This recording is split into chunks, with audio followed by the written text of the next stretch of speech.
Prime je poslední dobou jeden z nejpopulárnějších Jak vás Prime ve skutečnosti okrádá? Nápojů na světě. Nikdy som to nepil, ale v Tesku v Dubnici je normálne automat a je tam Prime flaška za 13 €. To si ako niekto kúpi, ty kokot? Za 13 € sladkú vodu? Čo ti to jebe? I přes toho neminuli kontroverze a názory na tenhle nápoj jsou smíšené. Netrvalo to dlouho a Prime během okamžiku svou popularitou převládl českou a slovenskou scénu. A to paradoxně přesto, že se u nás nikde oficiálně neprodává. Proč ho i tak všude vidíme a jak české firmy vydělávají miliony korun za přeprodávání tohoto sladkého nápoje? O Primeu se poprvé začalo mluvit potom, co se jeho tváří stali youtubeři KSI a Logan Paul. Bylo to oznámení, které doslova nikdo nečekal. Tito dva youtubeři se totiž předtím na povrchu nenáviděli. Vše začalo mimořádně úspěšným boxerským zápasem, který mezi sebou měli. Tento zápas ale skončil remízou. Nečekalo se dlouho a proběhl druhý zápas, který těsně vyhrál KSI. S odstupem času k sobě KSI a Logan Paul začali mít vzájemný respekt, ale internet je pořád viděl jako dva youtubery, kteří se nesnáší. Většina fanoušků proto čekala odvetu, ale tihle dva oznámili něco, co nikdo nečekal. 4. ledna 2022 odhalili svůj společný nápoj Prime a bylo to perfektní. Jak Logan, tak KSI měli podobný vliv na internetu a oslovovali dvě úplně odlišné komunity. Doteď není úplně jasné, zda Prime, Logan a KSI Jak to chutí, chalani? To je nejaký energy drink, alebo čo to je? Ja som to nikdy nemal, ten Prime, ani to nebudem mať. To je športovcov, ale čo to je? Už len z toho, čo vypráva, už je to pičovina. Je to hnus? Nič moc vraj, ja som to nemal nikdy, chaloši, jak to vchutí? Presladené, takže je tam cukor ešte aj? No to chodí do piče. Takže to si mám kúpiť vlastne vodu s cukrom za 13? Dobre, dobrý biznis. vážně vlastní, anebo v něm mají nějaký větší podíl. Hned po prvotním oznámení byl Prime beznadějně vyprodaný a ať jste šli kamkoliv, tak jste o tomto chytře brandovaném nápoji slyšeli. Netrvalo to dlouho a Prime se stal partnery pro Arsenal, UFC nebo i FC Barcelonu. Proč se Prime ale vlastně stal tolik populární, mimo to, že to je youtuberský produkt? A nebo spíš, co je vlastně Prime? Prime byl vždy propagován jako zdravý nealkoholický ochucený nápoj. Zdravý? Všetko je zdravé, aj cigarety, všetko je zdravé polovom, ty kokot. To je úlet. Maro, ďakujem za členstvo. Maro, vítaj v suchej rodine. Isto je to zdravé, chlapi, isto je to zdravé, na 100%. Maro, ďakujem za členstvo, cení tu podporu, díky moc bráško. Na 100% to je zdravé. Na 100%. Měl by mít bezkonkurenční složení a skvělou chuť. Teda, alespoň tohle je způsob, kterým ho Logan Paul prodával. Blue Prime versus Blue Gatorade. These are all facts. Let's start with sugar. Gatorade Jan has Honik 36 poslal grams of 20 sugar in českých it. korun. Janči, ďakujem 20 korun. Zdar rakeťák, koupil bys mi prosím Prime na čo? To sa neviem, jak to robí, bratu. Ja neviem, či sa dá kúpiť zo Steamu normálne Prime na CS-ko. To fakt netuším. Janko, ďakujem 20 korun. As opposed to Prime's 2 grams. That is a lot of sugar compared to not a lot of sugar. The #1 selling energy brand in the world versus Prime Energy. 160 calories versus 10 calories. Ooh. 38 grams of sugar versus 0 grams of sugar. What? 114 milligrams of caffeine. We got 200 milligrams. Ain't no way. So much better. Mimo to má velkou variaci příchutí a nové příchutě přibývají párkrát do roka. Aby toho nebylo málo, Prime má i vlastní energy drinky a prášek pro přípravu nápojů, který je ze všech produktů prozatím nejslabší. Jak ale vlastně Prime chutná? Umelé sladidlá, no však ale čo je lepšie, ty kokot, vieš? To je piči. Ja si myslím, že aj to umelé sladidlo je dobrá sračka. Nemyslím si, že to je parádne. Maťo, ty hnis. Ďakujem, že si ma porovnal s hnisom. Cením si to a som za to vďačný. Klik. Okay, so this is like if you just took a really sweet, flat drink and then you added oregano to it.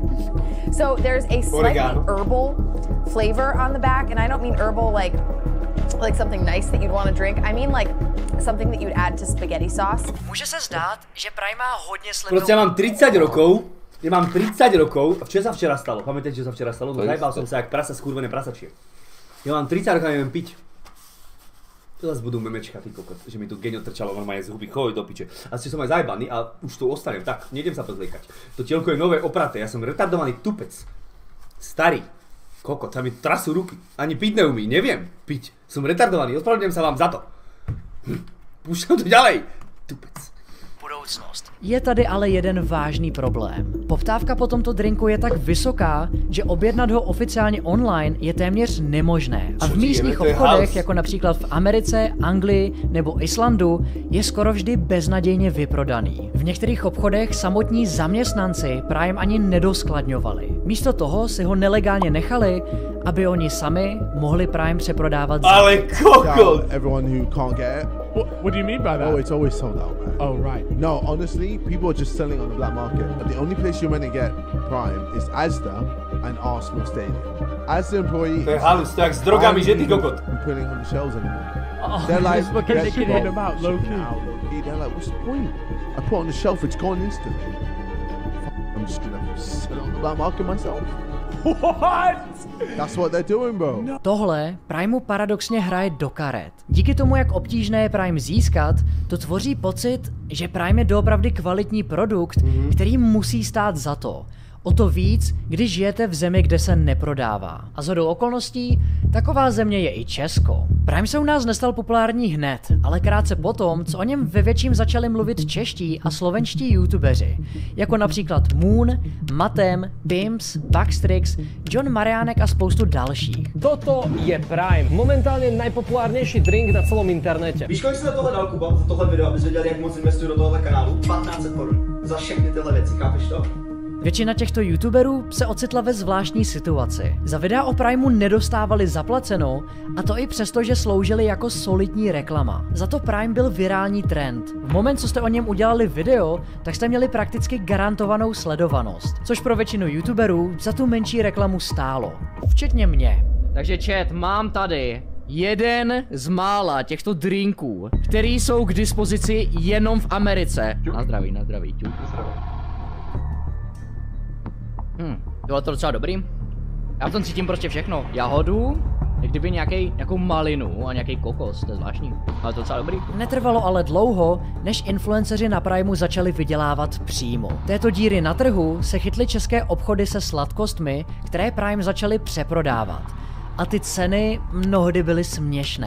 Obchody u nás Prime zvládly vyprodat, i když si většina účtovala mezi 250 až 300 korunami za jednu láhev Primeu. Berte na vědomí, že původní cena, za kterou se Prime prodává, je 40 korun za láhev. A jak je zvykem, tak spoustu influencerů se této příležitosti chytlo a začali spolupracovat se zmiňovanými obchody, které Prime přeprodávají. No každopádně v popisku videjka máte odkaz, kde můžete sehnat všechny tyhle Primey a další Primey, které budou dál vycházet. Takže pokud byste chtěli ochutnat nějaký z Primeu, tak v popisku videjka máte odkaz pepis.shop. Dopředu musím ujasnit, že na tomhle není nic nemorálního nebo špatného. Přeprodávání zboží i za 4násobek ceny není vůbec nový koncept. A ono to dává i smysl. Proč by taky tyhle obchody Prime neprodávali za těch 300 korun, když se najde tolik lidí, kteří jsou schopni tuto cenu zaplatit? V poslední době se díky silné konkurenci cena usměrňuje a jsou u nás obchody, které Prime prodávají i za 130 korun. Od původní ceny to má zatím daleko, ale ne na dlouho. V červnu měli KSI a Logan Paul tour s Primem po Evropě. A součástí této tour byl i Mnichov v Německu. Na první pohled se zdálo, že tato cesta nestála úplně za to, potom co lidi v davu začali házet flašky Primeu po Loganovi a KSIovi.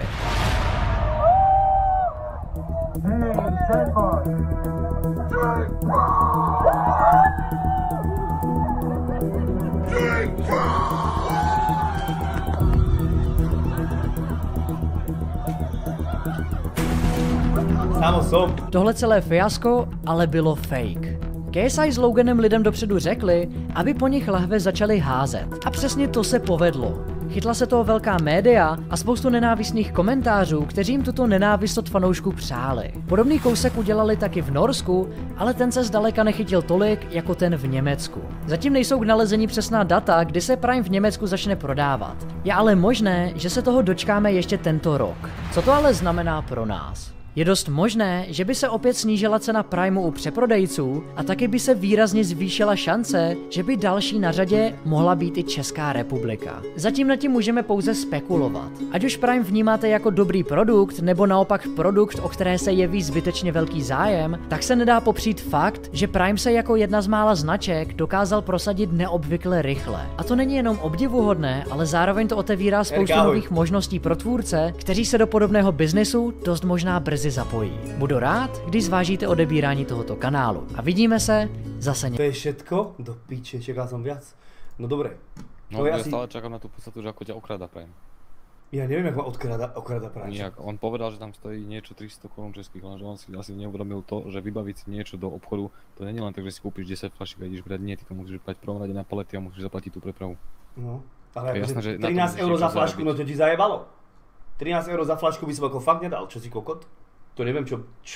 To vôbec, to by musel byť protein. To ich to veľa ľudí kúpi. No, vieš čo, v Dubnici v Tesku je normálne jeden veľký automat, ja vám to odfotím a sú tam kurva 4 asi, takže 4 rady. Tam ich môže byť po 5, po 6, ani jeden nekúpený. Čak asi kokot, to kto kúpi v Dubnici za 13 € tebe zajebalo, keď chalani tam normálne za 50 centov kupujú ty kokot radšej one. Jak sa to volá?